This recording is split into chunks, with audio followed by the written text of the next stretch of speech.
الأطفال. في البداية، الأعراض بتكون شبه نزلة البرد، شوية عطس، رشح، وحرارة خفيفة. بعدها بيبدأ السعال الشديد. نوبات طويلة بتنتهي بشهيق عالي يشبه صوت الديك. بينتقل عن طريق الرذاذ اللي بيخرج وقت الكحة أو العطس. هو خطير جدا على الأطفال الرضع، ممكن يسبب مضاعفات زي الالتهاب الرئوي أو توقف التنفس.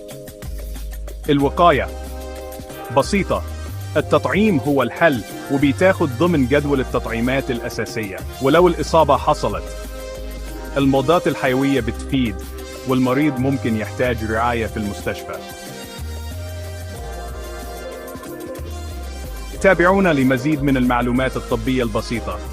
ما تنسوش تعملوا لايك، تشتركوا في القناة، وتفعلوا الجرس.